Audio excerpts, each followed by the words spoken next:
often an issue discussed with the presidential candidates. As someone who has migrated to the U.S., benefits for immigrants are pretty obvious to me. We moved because my dad couldn't support a family of 9 in Mexico. Here in the U.S., we have had the chance to make a better life for ourselves. My siblings and I have been able to attend college and work towards careers, something we would not have dreamed of in Mexico. So while benefits for immigrants are clear, something not discussed as often are the benefits immigration has on the U.S. economy. U.S. citizens benefit from immigration as wages, jobs, and GDP increase. According to Seth Milstein, a writer and journalist for The Bustle in San Francisco, immigration drove wages up for native-born Americans, even those without high school diplomas. Since immigrant workers are usually unskilled, they allow English-speaking workers to specialize. With specialized jobs comes a higher salary. While many immigrants come here for work, it is important to remember that they are also consumers here in the U.S., meaning they put money back into the economy by buying goods and services. This increases the success of businesses who can then afford to pay workers more. Despite the popular belief that immigrants steal jobs from U.S. citizens, immigration actually increases jobs. According to the Fiscal Policy Institute, a private, nonprofit governmental research organization, small businesses owned by immigrants employed about 4.7 million people in 2007 and generated more than $776 billion in annual revenue. It is also important to note that immigrants can't steal jobs from U.S. citizens since they aren't actually competing for the same jobs.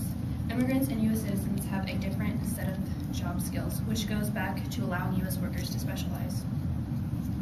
So in conclusion, since immigration allows U.S. foreign workers to specialize, they have opportunities for higher paying jobs. With complementing, not competing skills, jobs are not reduced but increased. So as wages and jobs increase with immigration, gross domestic product, or GDP, goes up as well.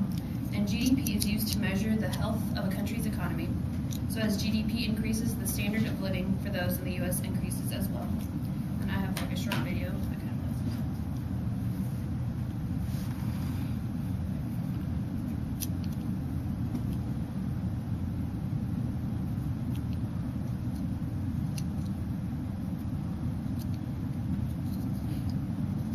What if I told you I knew how to add trillions of dollars to the global economy and improve the lives of billions of people with a single policy change?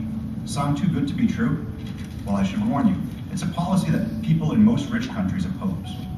What is it? Open immigration. The consensus among economists is that free trade between countries creates huge gains in prosperity. The same thing happens when you have free trade in labor. In other words, more open immigration.